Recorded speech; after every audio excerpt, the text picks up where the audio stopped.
Good evening, ladies and gentlemen. You're welcome to another edition of Focus on Liberia's special edition, On Point. I'm your host, and my co-host is Mr. Edward Doe. First, a commentary on behalf of Focus on Liberia and my co-hosts and our parent company. We would like to condemn what just took place on Wednesday in the nation's capital, where unruly men and women, basically rebels, stormed the capital in an attempt to overthrow the United States government, the best democracy in the world. We stand with the people of the United States and condemn the act that is unconstitutional, and we respect the rule of law. Today we have a very, very interesting show for you. We will be interactive. We will read your comments, and down the line, our new technology will allow you to interact by voice. But for now, we will read your comments. We want to be as intellectual and respectful as possible. We will not entertain any insults, any derogatory remarks to me, my co-host, and of the topics we discuss here. So please govern yourselves accordingly. We have some great topics for you.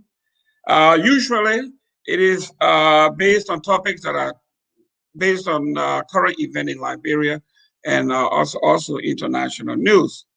We'll be looking at things in Liberia, specifically the budget, the 2021 budget in Liberia. We will be looking at some line items. We will also be looking at the trending topics in Liberia, in particular the printing of more money. How does that impact the economy?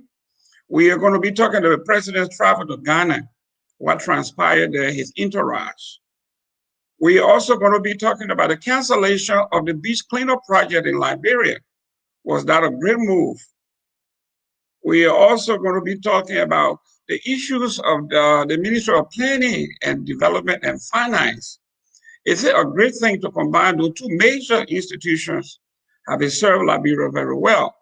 We'll be hearing from guys who run numbers like Mr. Doe, whether the Ministry of Planning that were run by one of our most effective ministers way back then to be combined with the Ministry of Finance. Did Ellen do us justice by combining those two ministries? We are going to be talking about the county meet. Those of us who are soccer and sports enthusiasts want to discuss the county meet. When I was growing up, everybody came to Montserrat or Monrovia at ATS to play the county meet. Then at one point, they had it rotational. They went from county to county.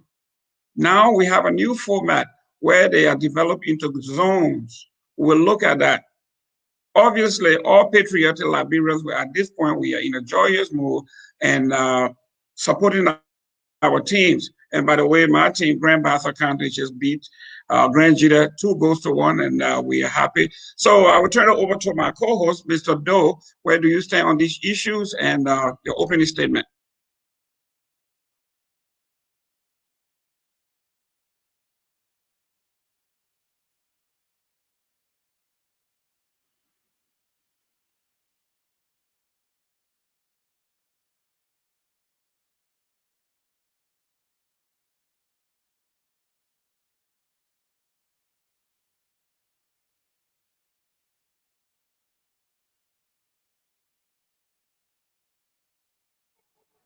Okay, sorry about that interruption. My mic was off. First and foremost, I'd like to welcome our audience. Mr. Gaiman, thank you very much. Yes, those are interesting topics. I'm ready for Mr. Gaiman so that we can discuss these topics.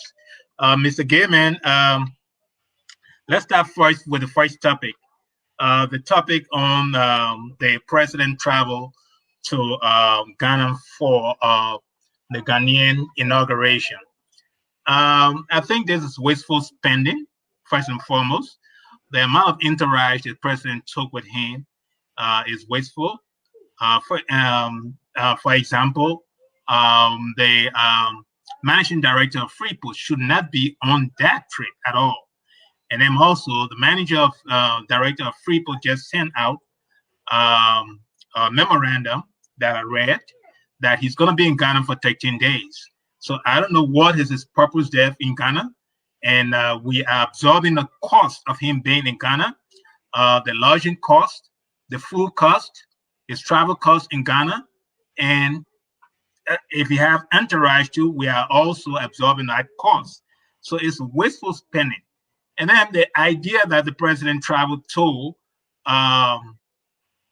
Ghana for the inauguration, and he was not recognized. Ellen was there. Ellen spoke for 12 minutes, and the president did not speak. So what was the purpose of this president being there? If he's not going to be recognized, he's not going to speak, and the president went there 2 days ahead. Why did he go to Ghana 2 days ahead? That means that we have to absorb his lodging costs, his travel costs, his food costs, and all that stuff. And the president did not do anything there in Ghana. So his relevance, he was not relevant in Ghana. It was Ellen that was relevant. So he stayed right under the shadow of Ellen. If the president could not speak at the inauguration of Ghanaian president, and Ellen, the former president, spoke, then there was no need for the president to travel to Ghana. Ellen alone would have traveled to Ghana and represent Liberia. So it's wasteful spending. I don't think that we are spending wisely on our travel expense. We need to cut down the travel expense. I'll let Mr. Gaiman speak on that. There's more about the travel expense about this president that I want to discuss. Thank you, Mr. Doe. What I like about you, you are very infamous when it comes to discussion with our relevance. You have no numbers, you have no data, you have reduced our platform to a Jerry Springer show where you just come up with things that you talk about. You have no clue as to how government is run.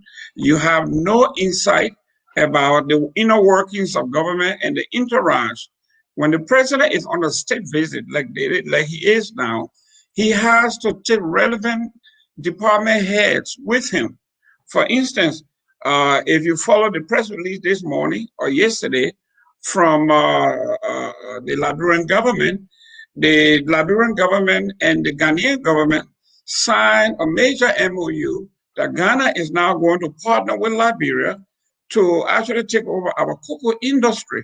So Liberia is now going to become a full-fledged partner in the three countries, Ghana, Liberia, and the Ivory Coast, in producing cocoa. So we are talking about the agriculture department being very, very vibrant. And this is why we call in the United Way something that they call best practice. You don't just get up and go into an industry, but you go into an industry with partners who have had successes in these areas. So here is Liberia, Dr. Weir and his entourage. They are going on a state visit. They went prior to the event, and they are there not only to visit and see a president being sworn in, but it is a state visit. They are actually out there talking to partners in all areas of government. We talk about finance, we talk about investment, we are talking about agriculture, we talk about maritime, we talk about the port. These are major department heads that are out there interacting with their counterparts to replicate some of the successes in Ghana. So you are basically off point when we talk about Dr. Weir and his folks going out of the country. All you look at is the jets, the people on these jets, and all of that. But Mr. Doe, if you were familiar with how government works, you will have seen when Taylor was there, how he traveled. When Doe was there, how he traveled. When Madam Salih was there, how she traveled. Then you can do a comparative analysis. But for now, because of your hate for this president and this administration, you can never be objective. Never be objective. You even left out the memorandum that was sent out that is circulating in cyberspace. It's an official document that Ghana and Liberia, among most of the stuff that was signed there, will now be working together to produce cocoa. This is major, our agriculture sector.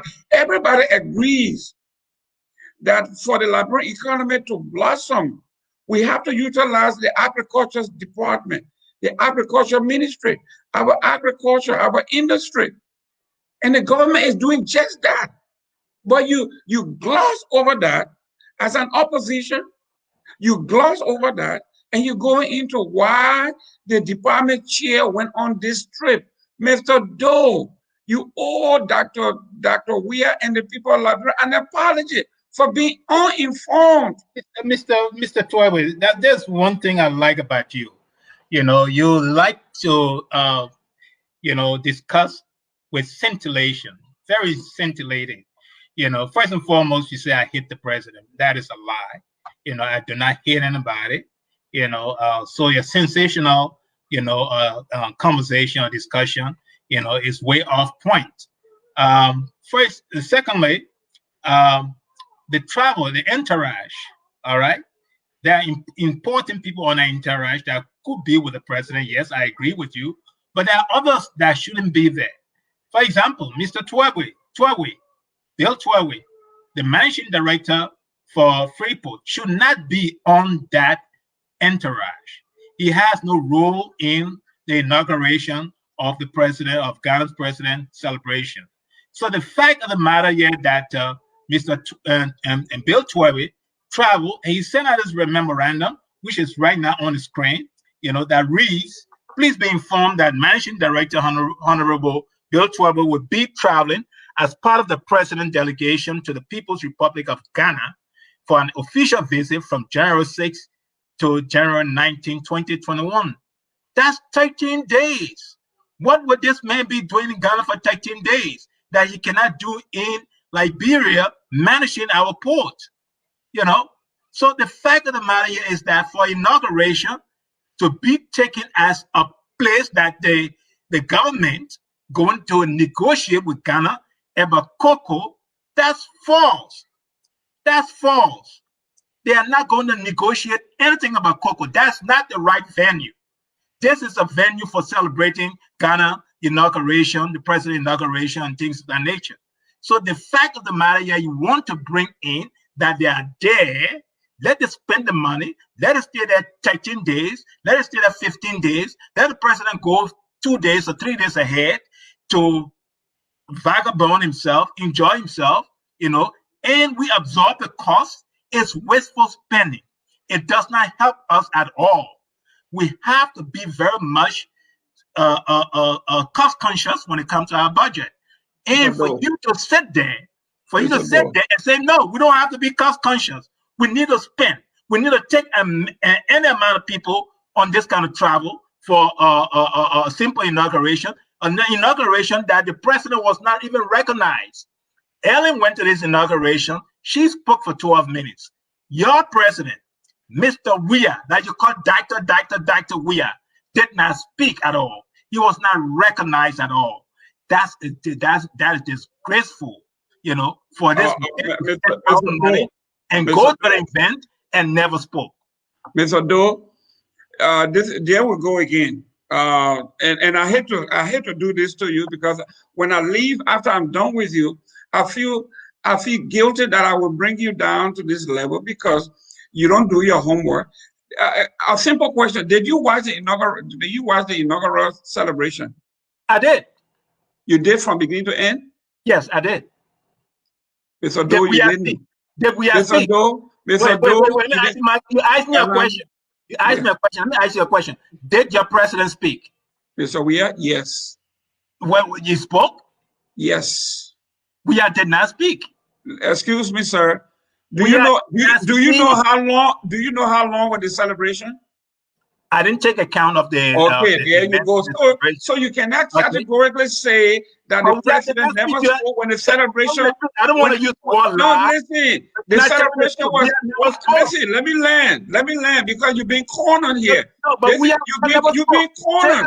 You are Hitler, and you've been cornered. No, I'm not being cornered. You are being cornered now because you didn't even know how many days the celebration lasts. You don't know how many ceremonies were there. You don't know a we celebration that everybody speak, but you're sitting there and you're hearing something from somebody. Even the memorandum of understanding. Listen, The let me celebration land. will not take place for 13 days. The memorandum of understanding that came out of that particular arrangement, you are denying it when it's actually factual. It is there. You didn't read about the Liberian Ghanaian collaboration on cocoa. You say never happened. So most likely you never actually follow the event. Mr. Gayman, I did not say there was no memorandum of collaboration. You say it was false. I said that memorandum of collaboration shouldn't have been taking place at the same time the celebration of Ghana inauguration is going on for this entire. Listen, Edward Doe, Mr. Doe, Mr. Doe, let me bring you to a point. Since you are not a government, listen to this. You are not a government person. You're not international. No, you work for the government, but you are not of the government. You are a contractor. You can be fired. I'm not a contractor. I'm an employee. Yeah, you are an employee that can be fired. Somebody tells you what to do. You have a job description. Now listen to this. Listen to this. When the president travels, say you have not traveled with the president, you don't know people who travel with the president. When Ellen was coming here, okay, every time Ellen came, she brought all pertinent department heads, okay? When we are talking about soliciting for investment, when we are talking about children, when we are talking about education, let me land. Pertinent person to be on this trip? Of course, the Port Authority of Liberia. The Port Authority of Liberia has the right to be at every convention, every time the president travels to see, first of all, how the Port of Ghana is dealing with issues of the global pandemic, how they are dealing with job creation. All of those things are things that the Port Authority is supposed to do. You're not telling his role. You're not telling us his role for this travel. What is his role?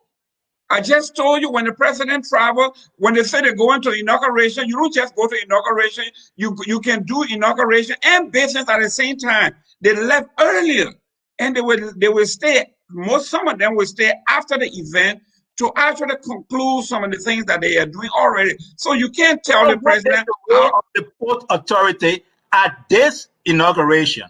The commerce minister can do that. Cannot do the contract. You know what is the rule? The Port Authority is just an entry place for products to come in. So what is his role there? You know, for products coming. What would he play? You're not telling us anything. You come on, man. You are blinded. You are blinded by hate and envy and politics. Okay, but anyway, we have spent enough time on this. Let's move on to the next topic here. Let's talk about the budget. Okay. Let's talk about the 2021 budget. And there are a few items on this budget that you want to talk about because you are a finance person and you're going to be stood on your head again because you got it all wrong. Now, pull up the budget. Let's look at, there you go. Let's look at the difference between county development funds, social development funds. Let's look at what's going to the different counties. And right below that, when it's done, you can go down to the different ministries or head of agencies. You will see how much we are spending at the Ministry of Finance. We will see how much we are spending when it comes to defense. You will see how much we are spending when it comes to the Ministry of Finance and all of that. Now, let's talk about the budget. For those of you who are not in the know, the only thing that like most of you in the opposition always talk about, for instance, the budget of the First Lady. Most of you were saying that the president had $10 million budget, $5 million budget. Some people said $3 million budget. Some people said $2.5 million budget. You have the numbers there. You see how much this woman has to work with. Okay? When you look at the numbers, somebody, the opposition that can't read, that don't know the number, someone called me and said the first lady has $7 million in her budget, and that's a lie. What you're looking at there, instead of $7 million, is $700,000, way less than $1 million, which can do absolutely nothing. So let's talk about it because you are a normal person. You are one of those who have always accused the president and this administration of wasteful spending. Now let's look at the numbers and tell me what you think about these numbers.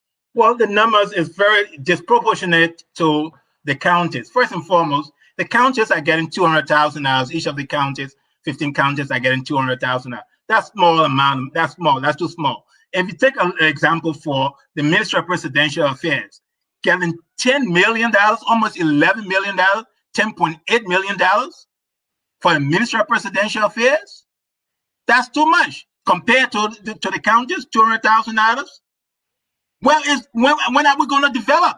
When are we going to spend money on our people? If we're spending $10.8 million on the Ministry of Presidential Affairs, okay, that's a wasteful spending right there. Then you look at the Ministry of Finance, $110 million on the Ministry of Finance. Why are we spending all this money on the Ministry of Finance if we want to spend $200,000 on the counties? That's wasteful spending also there, right there. National Security Agency, NSA, that's wasteful spending also. Yes, still, we have a huge crime rate in the country, and we spend all this money on National Security Agency, all right? Executive protections, you know, we have $7 million there, you know, we're spending $200,000 to 15 counties. What is the protection they're giving so much that all this amount of money should be spent on executive EPS, you know? Then we come to Clyde Weir, $700,000 is even more and more for her if we spend only $200,000 on our counties. The president's wife is getting more money than the counties. What is that? That's wasteful spending right there. All right. I'm getting emotional because the fact of the matter is that the first lady, wife, is getting $700, $500 more than the counties. That's foolishness. That is foolishness. Very disproportionate. You know, Mr. the budget is fair. Mr. Doe, if you have tried out to be a comedian, you will have failed. You won't have gotten the job because you're a bad actor, terrible actor. Now, I have been under the influence for the past 20 years. You and I have been friends. That you are a numbers person. That you work. You are an accountant. I don't know what are you a bookkeeper or accountant or clerk? I'm none of those. Okay, so you're a clerk. Let's say, okay, so you don't. I'm not going to, bring my profession in this discussion. No, I have to bring it in. I'm going to bring it in there because I come and show you. I come and show you what you did, Mr. Doe. Mr. Doe. Now, Eddie Doe, let's look at this. Do not attack me personally because no, listen to that. I'm not. You are attacking my first lady. You are attacking my first lady personally. I'm not talking about personally. I'm talking about the budget. I say she's getting $500,000 more than the county. Now listen to this. For you, Mr. Doe, who is supposed to be the numbers person, you cannot look at a number in its totality without a line item. Do you know what the $700,000 is for? Now, for you to actually argue with me, because I do budget, I do payroll, I pay staff, I do all of this. When I'm defending my budget, I do not do the numbers game like you do. You see, when you put that number up there, you didn't have a corresponding line item to say, well, the first lady, $10,000, $700,000, $20,000 on lodging, $20,000 on travel, $20,000 on this. You never did that. You just took the number and put it there to fool the average person who doesn't know much about budgeting, but I do. So $700,000, $700,000 is nothing. When you talk about the first lady, the reason I would have preferred for you to actually do some comparative analysis is you have put the first lady, Joelle Howard Taylor's numbers, and you have put the vice president, Sleepy Joe's numbers, and make a comparison between those three vice presidents, okay? Or first lady, let's say, again, your first lady, Joelle Taylor, Ellen Johnson's husband, he would be the first man. Okay, we didn't have that, but let's do the comparison and see whose budget is bigger or larger. Let's go all the way back to Mrs. Talbot. Let's go back to Mrs. Doe and see. But without the numbers, you cannot come in and tell me that $700,000 is a lot of money. You know this is bogus. Surprise me! You do not know anything about budget. When you do a comparative analysis, It does not have to be linear. Okay, it can be vertical, it can be linear. So there is no need for me to, itemize the budget and say, okay, this is what she's spending on this, and make it and try to justify that. I'm not here to justify what she's getting. I'm comparing that budget with what the county is getting. 700,000 compared to the county's 200,000. We are not spending money on to develop our counties, to put schools in our counties, to put clean water in our counties. Make sure that our counties are well developed. We're not having that build roads for our county. We're not putting that kind of money in our county. That's the comparative analysis I'm doing there. No, Mr. Let me land. That's the comparative analysis I'm doing there. I'm very emotional because when I look at that budget for the first lady to be getting $500,000 more than the counties, that's very, very, very, very bad. It means that we don't care nothing about education for the counties. We don't care nothing about our roads. We don't care nothing about clean water. We don't care about health system for these various counties.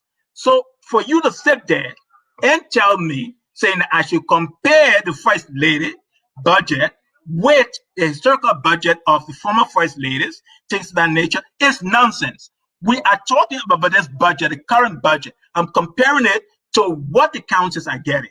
And one of the main things, I don't have to itemize it and to justify why she's getting the $700,000 compared to the $200,000. Even if we do that, there will be no justification for her. Yeah, Mr. Doe, Mr. Doe, the counties have more money in that budget than the first lady because they have education, they got clean water, they got health care. Edward, slow down because you don't know how the Liberian government works. Yeah. The Liberian government does not work the way you see it. The Liberian government, we have a unitary government. That means everything that happens in the county from salary to development goes to the national government. The 200,000 that you are seeing there, it is basically part of the social development. It has nothing to do with developmental project in the county. Roads and waters and utilities and health, they are all the responsibility of the national government. So you have to know the difference. But anyway, say you don't know that, I will forgive you. You will learn. Let's look at Mr. Gaiman. Yes. We got a lot of other things to discuss here. Let's see if we can go down to that. We're not leaving this topic yet. Okay. Let's look at the total budget. Put the total budget up there again, please.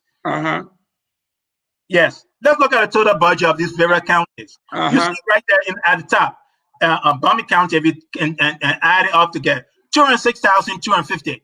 It's still less than what the first lady is getting. All right. You look at Buffalo, 206,000. It's still less. So the 200,000 is in the range. What are you talking about here, Mr. Gaiman? You don't know anything about budget. I'm sorry, I'm debating you on budget issues, and you don't have any clue about budget. Mr. Doe, you have to understand that Liberia has a unitary government, central government. The 200,000. No, you don't. Because if you knew the numbers, it has nothing to do with the numbers. The numbers supposed to be comparative to what is supposed. Mr. Doe, what the county needs. Mr. Doe, listen so you can learn. Do you see that? Learn from me, man. Do you see that all the numbers are the same? That every county get $200,000. The reason for that is that the central government actually runs the different counties. So it has nothing to do. You cannot compare what the first lady makes and what they gave the county. It is not the way that people compare or do this kind of analysis. Okay. But anyhow, let's go. Let me make my final point on this. Mr. Gaiman, I don't think you understand budget. Next. Because what are the government, the source of the managing source, the budget, whoever is managing the budget, whether it's unitary or not, has nothing to do with how much is placed in our budget, how much is placed in our bucket. It has nothing to do with that. The fact of the matter is that they decided to give each of these counties $200,000 compared to the first lady $700,000. And the counties that have more needs than the first lady. The counties have education needs, they have road needs, they have healthcare needs, they have clean water needs. That budget of 200,000 and 200,000 plus should be far bigger than that $700,000. Mr. Mr. Dove, it will take you a while to understand that in the unitary centralized government, the county does not have a separate budget. Everybody in the county payrolls, they are on the government payroll. The water, the sewage, the health, they You're all missing the come point. from the national government. I'm not saying that the county create their own budget. Even if Obviously, no, that's not what I'm saying. What I'm saying here is that the government should budget more for those counties because the needs are more bigger than the first letter needs. All Mr. right, Doe, for that to happen, we have, excuse me, for that to the happen, first letter. for that to happen, the entire Liberian government structure has to be redone so that we can do something called revenue sharing. Once we are not doing revenue sharing and everything is central government, you are going to have it this way, with the exception of the counties that have the social Revenue development sharing fund. has nothing to Excuse do. me. Revenue sharing Excuse has me. nothing to do with Excuse me. the first letter getting $700,000 Mr. Doe, more than the Mr. Doe, county. let's move on. Let's move on to the next topic. There have been something very serious in Liberia lately, and I'm glad that we came to this point. There is this thing called the beach cleanup, where the government hires a lot of folks to clean the beaches from, I mean, all the beaches, Nuku Town, everywhere. I guess it was a way of creating jobs for the people. And from what we saw last week, the people went on a rampage and they went on a strike. They attacked the Minister of Youth and Sports. They basically kidnapped him and he had to be rescued by the police. Now, I don't know if you saw it. I don't know if you have enough information on this to discuss this. But what the government did, which I thought was brilliant, was to go ahead and cancel this particular contract to redo an evaluation and see whether it is necessary and how can it be better managed. I don't know if you saw that. If you didn't, then it won't be fair to you for us to discuss this, and we can go to the printing of money. But if you have an idea, that's fine. If not, then I can just narrate what happened, and then we're going to discuss it later on. But was it right for the government to cancel the beach cleanup contract? Well, I don't know the justification the government gave to cancel that contract, and I don't think because a crime was committed, somebody was kidnapped, and kept as a hostage. So therefore, that's enough justification for the government to cancel that contract and make people unemployed. So I don't know the entire event, what is behind it, but just because of that event that happened, somebody got kidnapped and it was used as a hostage or ransom, and the government decided to cancel the contract. That is not a good justification, or that's not enough for the government to take such an action. Okay, one of the things that I saw, because I saw it, and like I said, I'm going to give you time. I know it came out late. Was that this particular program was established by Ellen Johnson Sirleaf way back, and they were certified to hire at least 10,000 people to clean the entire Montserrat, the beaches and the waterways and everything. But then when President Weah came to power, it turned out that from 10,000, they had over 30,000 people that show up. Everybody claimed that they were working on there and they needed pay. And the government could not justify. Most of the folks that showed up at the time did not even have an ID. They didn't have an employment record. But they said the previous government had them on payroll, but there were no justification. So the government decided, listen, since we cannot come up with a number, most of you guys said you were hired, but you do not have any record at GSA. You never did. You never went through HR. We are going to halt the program and restart the program, this time the proper way, so as to not bring into the sentiment and the emotion that were being expressed, which I agree with. Because if you have a company, you don't know how many folks are on your payroll, but everybody turn out and say they're demanding $200 a month. It is not fair. It's not sustainable, and I think the government did the right thing to cancel. Now let's go to printing of the new money. People move on to printing. I would just want to speak to that. You want to tell me this government is very much incompetent? You come into power and you don't do an audit. You don't look at HR record, and 30,000 people show up and say they were employed by the beach contract, and you say, you know what, I'm going to go ahead and make everybody unemployed and restart the program. That's wrong. The government's supposed to do their due diligence and check it out, see who is employed, do an audit, see who is employed, and keep the program going. But do not make the rightful people that are, rightfully employed, to make them unemployed, for a time being, and then restart the program. That's wrong. That is not a good justification for the government to restart the program. Well, a great analysis on your part. You're on point on that, but I think the government, it's better late than never. I think they have tried on several occasions to write this. The numbers that were given to them from HR does not match the numbers on the field.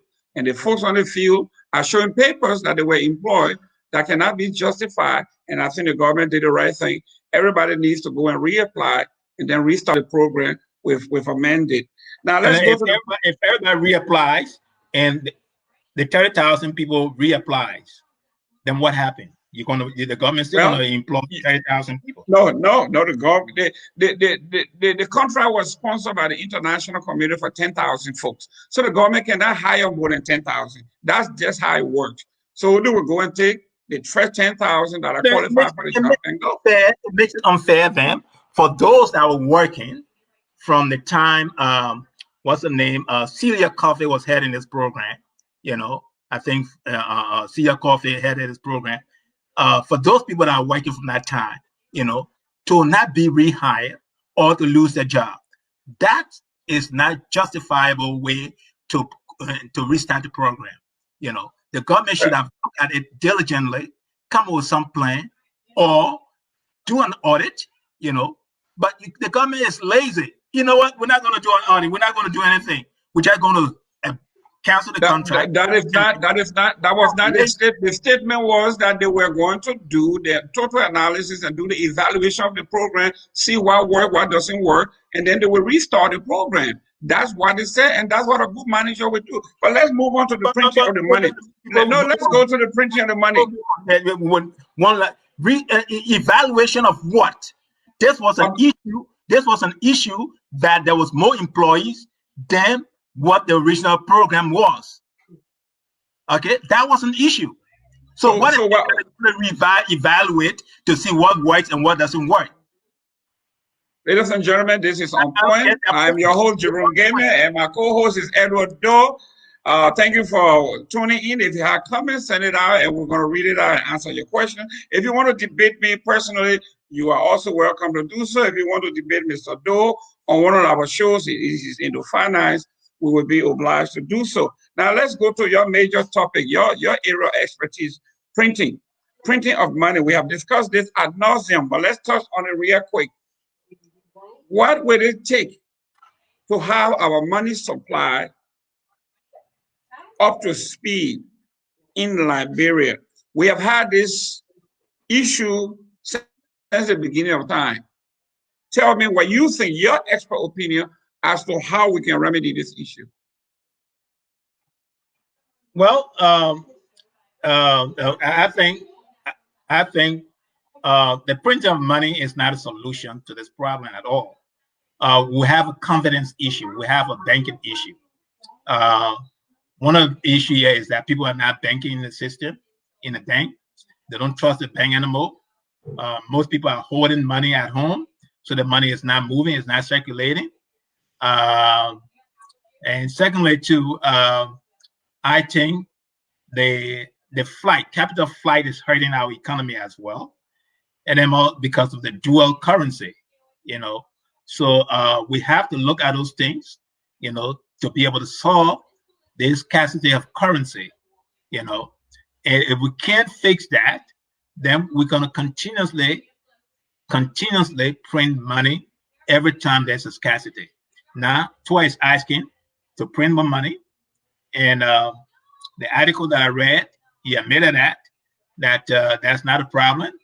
It's a confidence issue. But my question here is, if that's not the problem, that's not a solution, printing money, then why TOA is not seeking that the confidence issue, to solve it? Why he's not following that?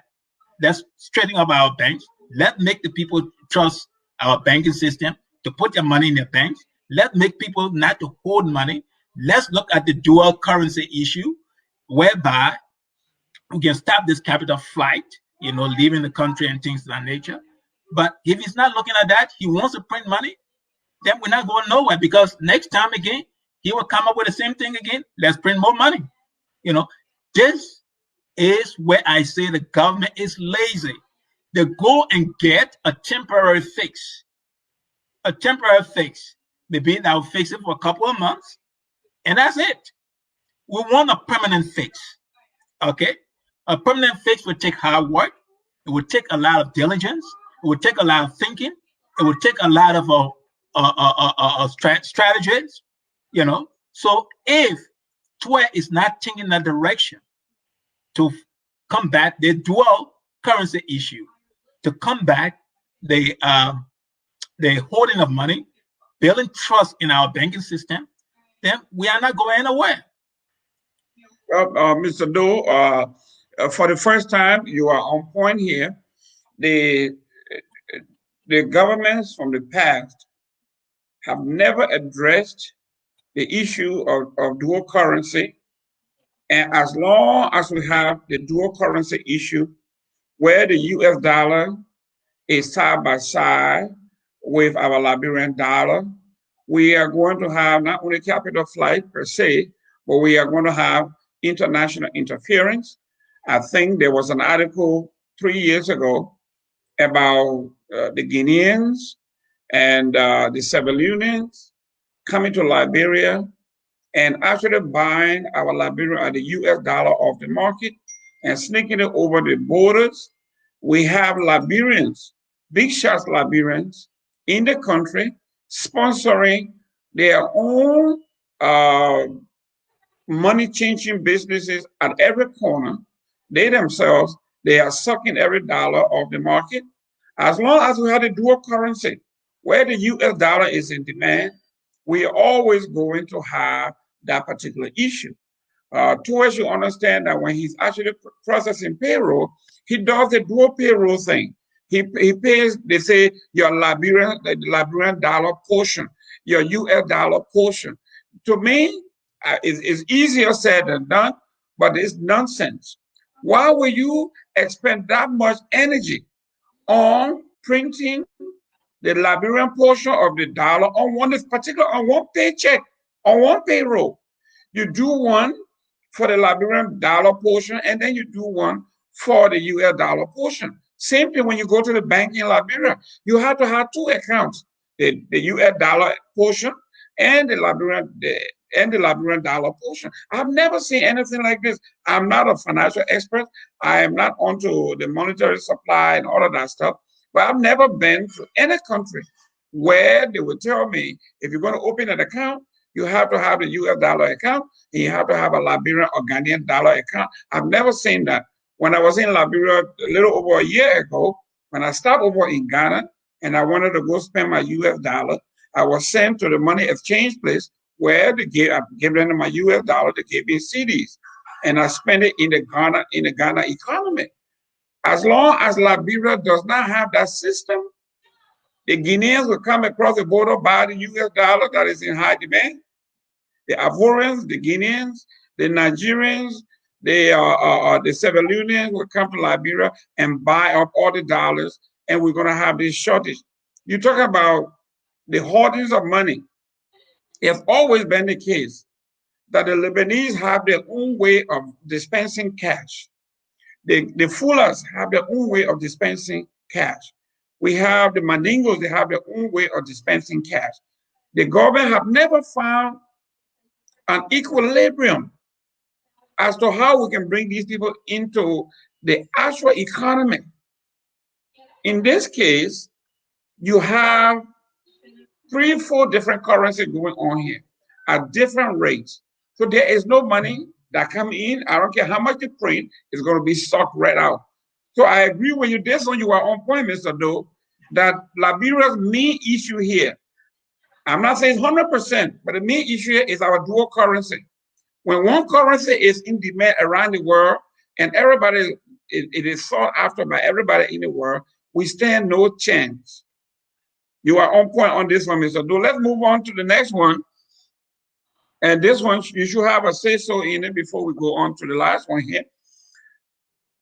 Did Ellen make a mistake by combining the Ministry of Planning with the Ministry of Finance?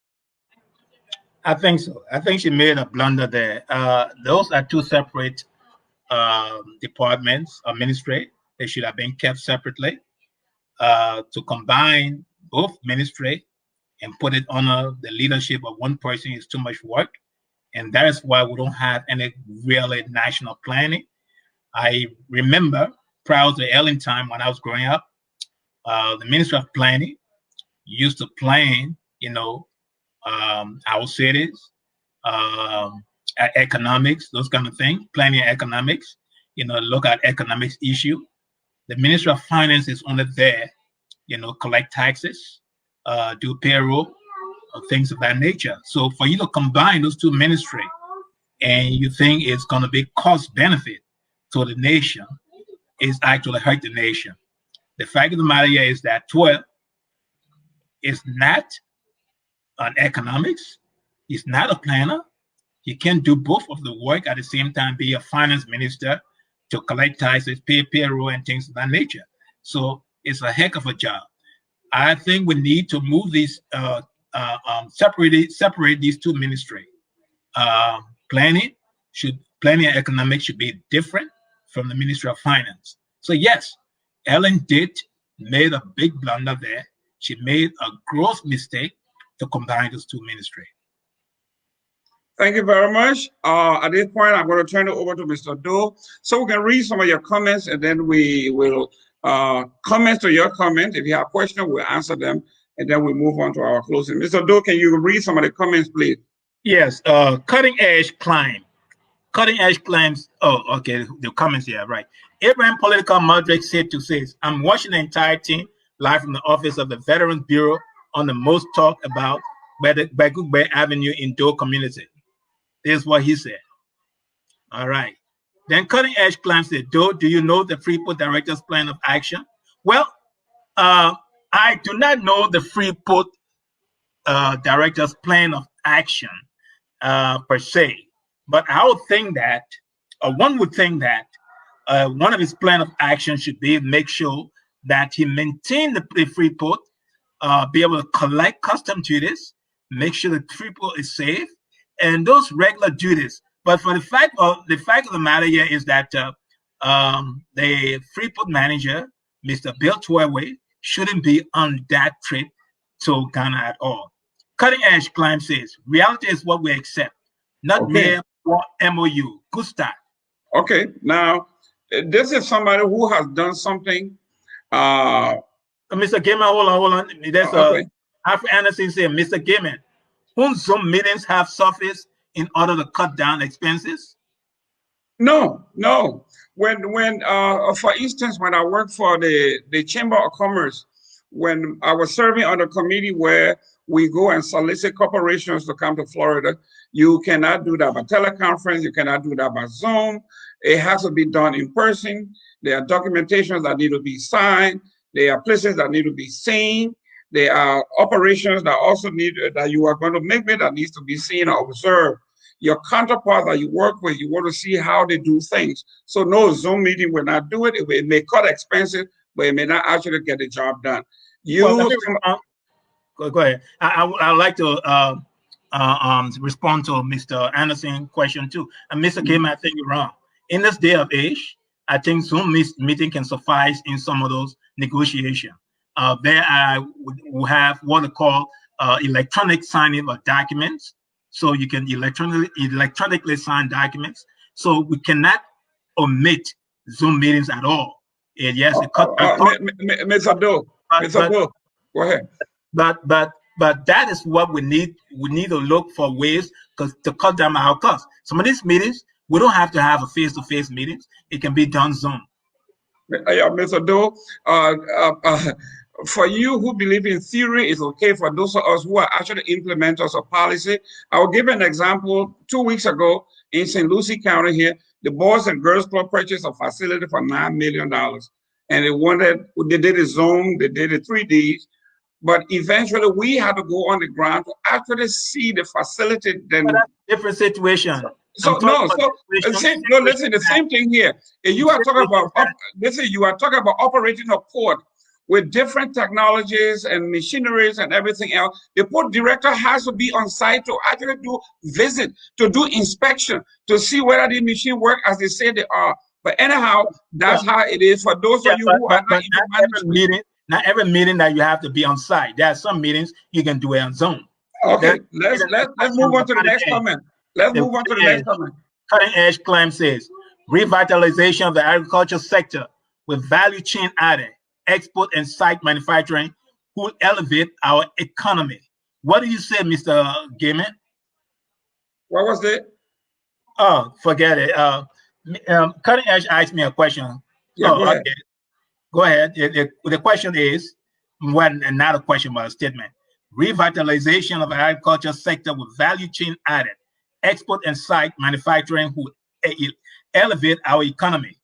Exactly. Let me, and this is what I told you about the memorandum of understanding that was just signed by the Republic of Ghana and Liberia on manufacturing and producing of cocoa. That industry is about to take off because of this particular trip. The counterparts of both countries, the vice president for agriculture actually said it. I have to come to Liberia to meet with the small growers, to meet with the manufacturer, to meet with these people who are actually in the industry, to bring them on board. There is a method to this madness. So yes, you cannot negate in-person negotiation, flesh to flesh, eye to eye. Those things still have to go on, my friend. Let's move on to the next one. We are wasting too much time here on time. Time is running around. Go ahead, let's go. It's a cutting edge claim says, Mr. Doe, if the team took orders to maximize the gains, which we appreciate, why should we have a separate time for a specific purpose? Great question, cutting edge. I believe we should have a separate time for a purpose because the fact of the matter is that, not all meetings are equal in terms of purpose, in terms of gains, in terms of, build relationship, those kind of things. So if you have a meeting that have less purpose, and it will be cost beneficial, have a Zoom meeting, so that you can save on that. But if there is a meeting that requires a face-to-face or meeting that requires inspection of machine and technology, things of that nature, yes, then we can do the face-to-face.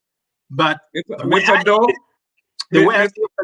answer the client in cutting edge. The way I see it, Bill Toraway travel to Ghana does not fit any of those face-to-face meetings.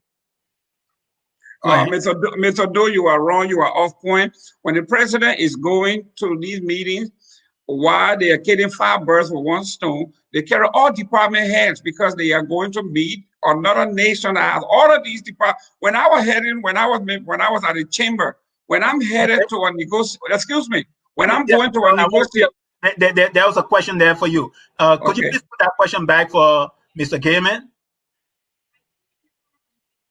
Could you please put that question back up for Mr. Gaiman? Thank you very much, Josephine Krenga, for acknowledging that we are civilized on this show. There's no cursing. Very much so, ma'am. Thank you very much for recognizing that. The question was the gentleman that asked the question, I forgot the name. They wanted you to prove me wrong that we have spoke at the inauguration by producing a video. Okay, well, no, then you should also produce the event where Ellen spoke for 12 minutes and Joey never spoke. Answer the gentleman question. I'm just telling you. We don't have either clippings here, but we'll have a clipping. Prove Mr. Edward Doe wrong by providing the evidence or video for where Mr. President we have spoke in Ghana. Okay, but the same concept in inverse. You didn't produce anything where Ellie spoke. You said you read it. I read it as well. and I'm going to go into the video archive and produce the 7 days event where he spoke. And I hope next time we meet you, we're going to produce that event of Ellen's speech for 12 minutes. Now let's move on to the next. Read another comment. A nice comment for Jerome Gaman to be defending this budget. This by Alberta Davis Nemo. For this Jerome Gaman to be defending this budget, I think he's getting paid. These people don't have Liberia interests at heart. Is that true? You getting paid? Ms. Nemo, thank you very much. Saying you don't know much about budget. I'm going to tell you how it works. The Liberian government is a centralized government. It does take care of all the roads and all the major capital development in the county. The government does that. And what the government does when it comes to those budgets, we cannot speak to that until we see where the numbers are going. When you see 700,000, 500,000, 100,000, they didn't just, those numbers just didn't come from the sky. They were accumulated. We have to see where they came from. But anyhow, back up. That question was for Mr. Gamer again. Please put it back up. The question about Mr. The president's wife. Can you please put that question back up?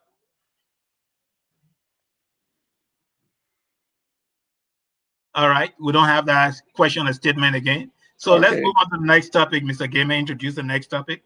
Okay, well, we are at the end of our show here. Let's go to one of our favorite things that you and I will agree on. Let's go to the county meet. Every year we have this festivity where we meet and we show our patriotism, not on the national level, but on the local level. I am from Grand Bassa County, and I'm supporting the Blue Boys. You are from, where you from? Grand Cape Mount? You from Cape Mount? You from where? Grand Crew. Oh, you're from Grand Crew, we are cousins. Okay, so you guys are Grand Crew, and I know you are taking a lot of pride in your county. Now we are looking at the results here from Bond County, where the county meet is being held, and I'm looking at my boys from Grand Bassa County. They defeated Grand Jita County 2-1. Mr. Doe, how did your boys do from Grand Crew County? We defeated Buffalo 1-0. You know, definitely we are the heart and soul of soccer when it comes to football. The Crew people, you know, are the heart and soul of soccer. They master that craft, playing soccer. So, hey, we're definitely going to win it this time. Well, I have to give you credit for it because Grand Crew was able to produce Liberia's best, Cameroon's best, Africa's best, Europe's best, world best in Dr. George Weah. So yes, you have a breaking right there, and we have to give that to you. But let me read the county meet result real quick before we close. The sports meet 2020 December 10, which is today. In Group A at the ATS kickball, Lofa 16, River says 10. Lofa won that. In football, soccer, Lofa 2, River says 0. In Group B, held in Bond County, Bond Stadium, kickball, Bond County 2, Grand Cape Mount County 1.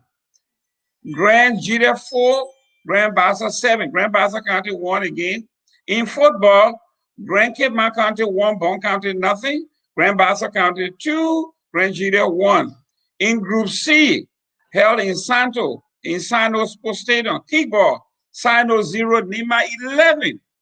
Nima defeated the host county, Sano 11-0. River G and Bomi drew 0-0.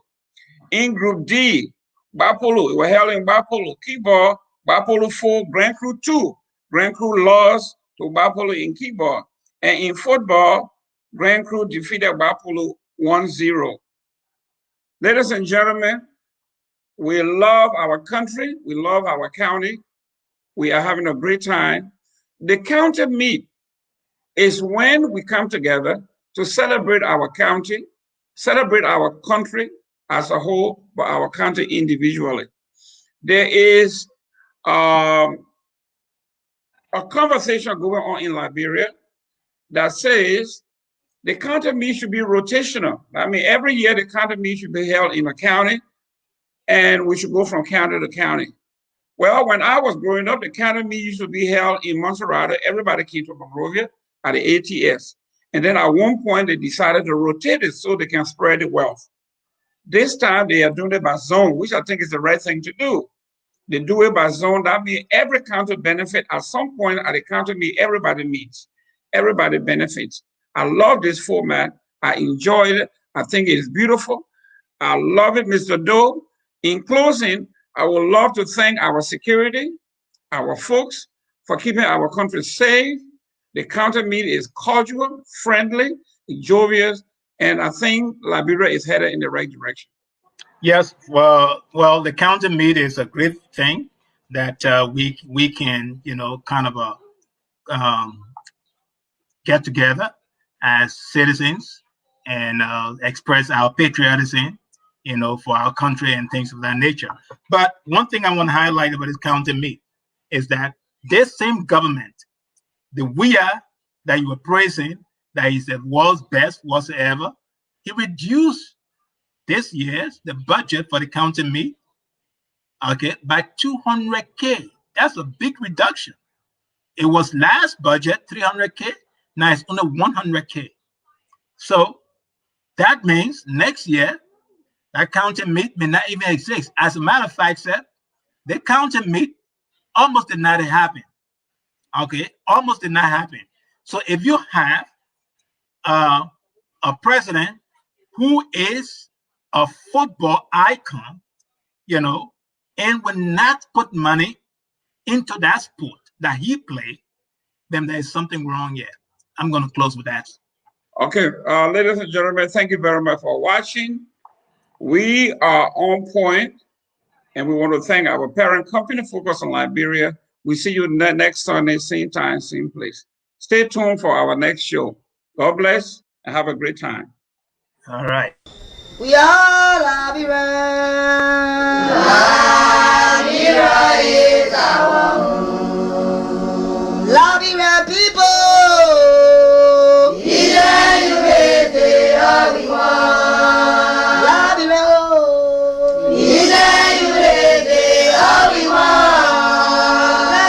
Liberia.